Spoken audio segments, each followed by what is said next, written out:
Olá, eu sou o professor Ivo e dando continuidade à série de vídeos a respeito da disciplina de Segurança da Informação, voltada para alunos do nível técnico em informática, vou apresentar o capítulo 2 do material da Cisco, Cyber Security Essential 1.0, que aborda o cubo da segurança cibernética.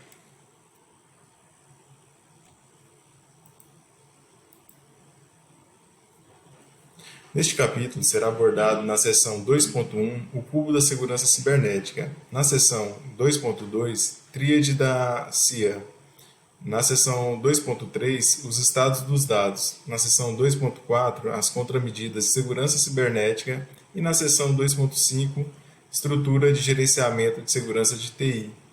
Então, para que os vídeos não fiquem muito longos, neste vídeo eu vou apresentar apenas as seções 2.1, 2.2, 2.3 e no próximo vídeo a seção 2.4 e 2.5. Na seção 2.1 é apresentado as três dimensões do cubo de segurança cibernética. Nessa primeira imagem, temos um cubo em cada uma das três faces visíveis de cor vermelha, verde, amarela. Temos a dimensão da segurança da informação. Temos a dimensão de princípio de segurança na face vermelha, os estados de dados das informações na face verde e temos na face amarela as contramedidas. Vamos explorar cada uma delas, iniciando pelos princípios da segurança, que identificam os objetivos da proteção do mundo digital. Esses são os três princípios da os três princípios são a confidencialidade, que é a proteção de acessos não autorizados, a integridade, que é a garantia de não modificação do conteúdo, e disponibilidade, que visa garantir o acesso contínuo a um recurso. Os princípios eles oferecem focos e permitem que especialistas de segurança cibernética priorizem as ações para proteger o mundo digital. Então, use o acrônimo em inglês CIA ou em português CID para se lembrar desses três princípios. Na face verde, temos a dimensão dos estados dos dados. O mundo digital é um mundo de dados, portanto, especialistas de segurança cibernética concentram-se em proteger os dados. Então, logo, essa dimensão ela concentra nos problemas de proteção de todos os estados de dados no mundo digital. Os dados têm três possíveis estados. Os dados assumem o estado inativo ou armazenado, onde, por exemplo, são guardadas informações em um disco rígido ou em uma mídia de backup, dados em trânsito, como trafegados pelas redes de computadores e internet, e dados em processamento, que são os dados que estão sendo analisados em qualquer dispositivo computacional e que também está sofrendo alguma modificação. Agora, na face amarela, é apresentada a dimensão de contramedidas de proteção de segurança cibernética. E ela define os tipos de poderes usados para proteger o mundo digital. Então, são três também, os tipos de contramedidas. Temos as contramedidas tecnológicas, que disponibilizam dispositivos e produtos para proteger os sistemas de informação e se defender de criminosos virtuais. As políticas e práticas, que tratam de procedimentos e orientações que visam que as pessoas do mundo digital fiquem seguros e sigam boas práticas. Temos também a contramedida de pessoas que necessitam estar conscientes e bem informadas sobre o mundo e os perigos que as ameaçam. Agora eu vou abordar na seção 2.3 a tríade da CIA, de confidencialidade, integridade e disponibilidade. Bom, o princípio da confidencialidade ele atua na restrição da divulgação de informações para as pessoas, recursos ou processos não autorizados. Um outro termo para confidencialidade é privacidade. As organizações, elas precisam treinar os funcionários sobre as melhores práticas para a proteção de informação, principalmente as sensíveis, as confidenciais. Então, para se proteger e também a proteger a organização contra os ataques. Os métodos usados para garantir a confidencialidade incluem criptografia, inclui autenticação e também controle de acesso aos dados. As empresas elas coletam um grande volume de dados e boa parte deles não é confidencial, porque está disponível publicamente. Porém, há um conjunto de dados coletados que são confidenciais. As informações confidenciais são dados protegidos contra acessos não autorizados para proteger um indivíduo, um produto ou um serviço de uma empresa.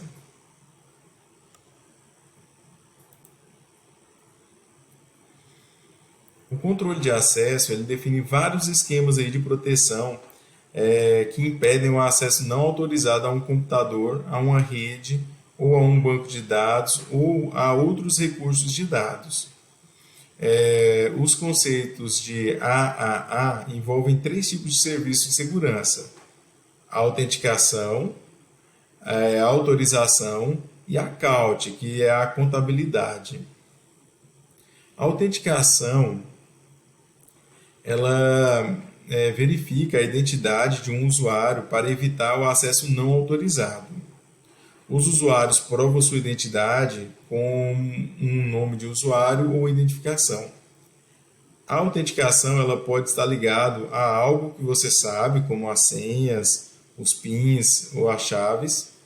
Também pode estar ligado com algo que você tem, como um cartão, um token. E também ela pode estar ligada a algo que você é, alguma característica física, como a digital dos nossos dedos, a voz, a íris dos olhos.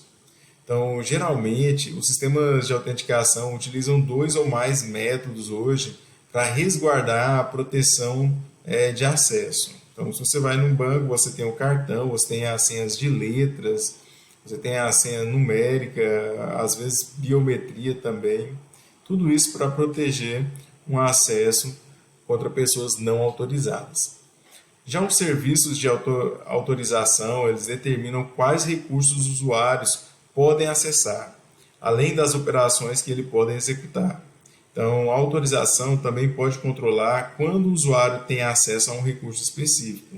Então, é bem interessante que as pessoas só tenham acesso àquilo que realmente ela precisa ter acesso e no momento que ela deve ter acesso.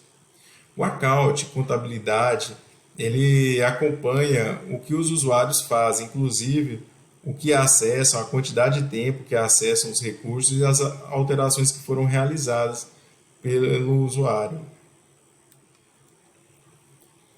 Bom, a confidencialidade e a privacidade parecem intercambiáveis, ou seja, bem semelhantes, mas do ponto de vista legal, elas significam coisas diferentes.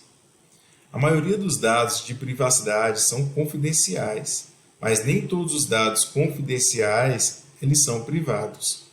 Então, o acesso a informações confidenciais ocorre depois da confirmação da autorização adequada. Instituições financeiras, hospitais, profissionais da área médica, escritórios de advocacia e empresas em geral, eles processam informações confidenciais. As informações confidenciais têm um status não público. A manutenção da confidencialidade é mais do que um dever ético. Já a privacidade é o uso adequado dos dados.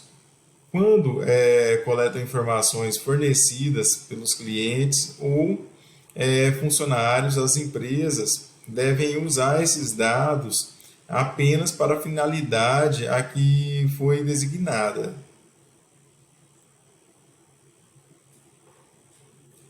Já o princípio da integridade dos dados relaciona aí com a precisão, a consistência e a confiabilidade dos dados durante todo o seu ciclo de vida. Um outro termo para integridade é qualidade, né? Assim, a integridade é como se ele fosse um dado puro, completo.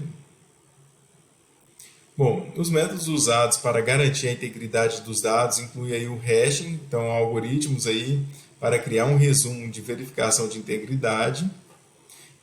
Temos também as verificações de validação dos dados, verificações de consistência dos dados e controle de acesso.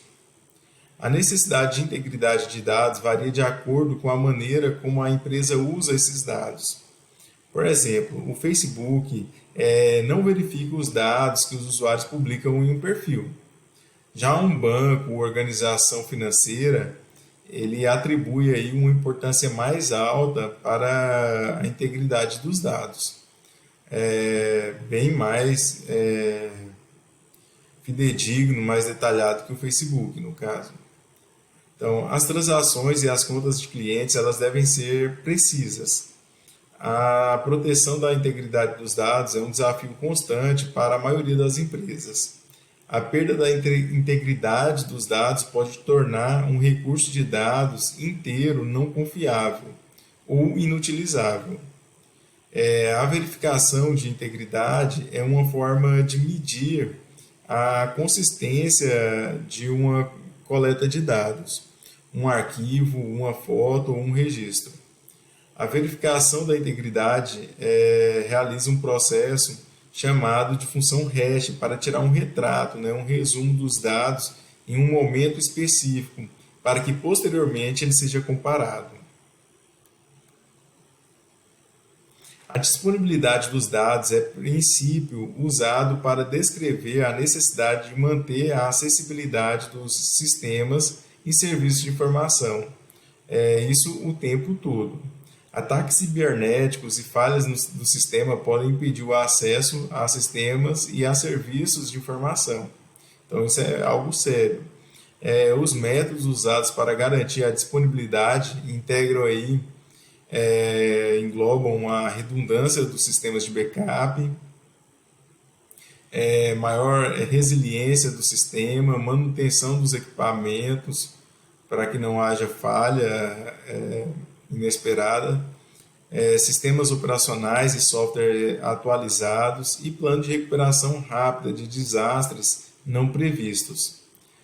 Sistemas de alta disponibilidade, normalmente, eles incluem 3 princípios de projeto. Eliminar pontos únicos de falha é um deles, fornecer transição confiável é outro, e mais um outro é detectar as falhas à medida que elas estão ocorrendo. Então, as organizações elas podem garantir a disponibilidade implementando, então, né, a manutenção de equipamentos, 2, a atualização de sistemas e do sistema operacional.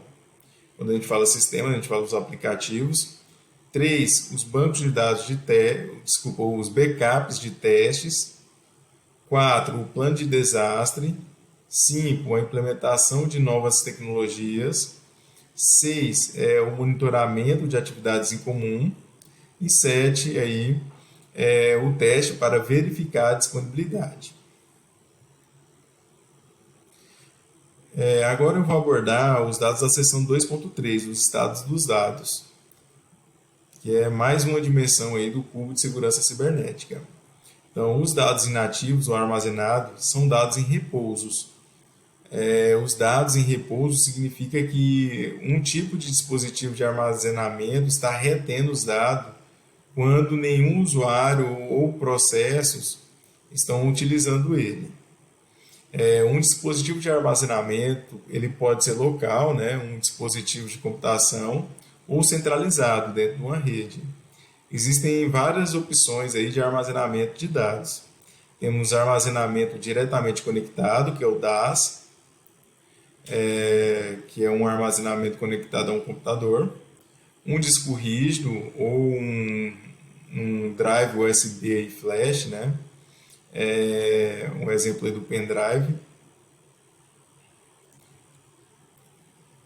Ainda sobre dados inativos, a matriz redundante aí de riscos independentes, a RAID, usa vários discos rígidos em uma matriz, o que é um método de combinação de vários discos para que o sistema operacional veja como um único disco.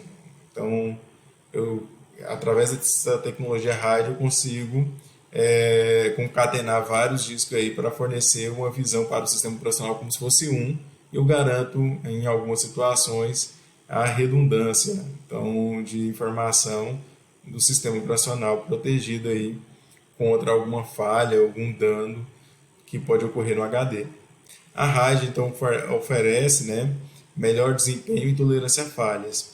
Um dispositivo de armazenamento de rede, NAS, é um dispositivo de armazenamento que está conectado em uma rede e permite o armazenamento e a recuperação de dados de um local centralizado por um usuário da rede que é autorizado para essa situação.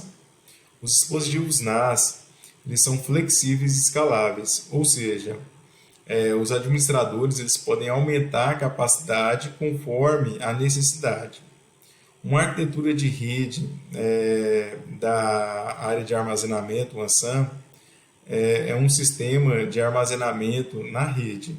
Os sistemas SAN eles conectam a rede usando interfaces de alta velocidade que permitem um desempenho melhor e mais disponível aí para conectar vários servidores em um repositório de armazenamento de disco. Então, isso de forma centralizada. Já os dados dos intrânsitos envolvem aí envio de informações de um dispositivo para o outro. Há vários métodos aí de transmitir informações entre dispositivos, tais como o SneakNet, né, que usa as mídias removíveis para mover os dados fisicamente de um computador para o outro, redes cabeadas, que usam cabos para transmitir dados, rede sem fio, que usa as ondas de rádio para transmitir os dados. A proteção de dados transmitido é um dos maiores desafios aí para os profissionais de segurança da informação. Bom, os maiores desafios nessa área são o de proteger o sigilo dos dados, né? Então, criminosos virtuais podem capturar, salvar, roubar os dados em trânsito. Também é necessário proteger a integridade dos dados. Criminosos virtuais podem interceptar, alterar os dados em trânsito. E também é necessário proteger a disponibilidade dos dados, onde criminosos virtuais podem usar os dispositivos não autorizados para interromper a disponibilidade dos dados. Bom, o terceiro estado de dados são os dados em processamento. Esse estado ele se refere aos dados durante a entrada inicial dentro de um sistema de informação, a modificação, o cálculo e a saída dos sistemas computacionais. Então, a proteção da integridade dos dados começam com a entrada inicial dos dados. As empresas usam vários métodos aí para coletar os dados, como entrada manual de dados, digitação, né, de formulários, carregamento de arquivos e dados coletados aí de sensores podem ser utilizados nessa primeira etapa. Cada um desses métodos impõe possíveis ameaças à integridade dos dados. Na modificação dos dados, a gente comenta algo como qualquer mudança nos dados originais, né? Então, como a modificação manual dos dados pelos usuários, o processamento de programas, a alteração dos dados além das falhas de equipamentos que podem resultar aí em modificação dos dados, processamento aí como codificação, decodificação, compactação, descompactação, ou a ação de encriptar e desencriptar uma informação, são todos exemplos de modificações de dados. Códigos maliciosos também resultam aí na corrupção dos dados. Bom, aqui a gente encerra a primeira parte aí do capítulo 2. Assista o próximo vídeo, agradeço aí a sua atenção. Se você gostou desse material, curte ele e se inscreva no canal. Se ficou alguma dúvida, tem sugestões de melhoria, comenta aí. Um grande abraço.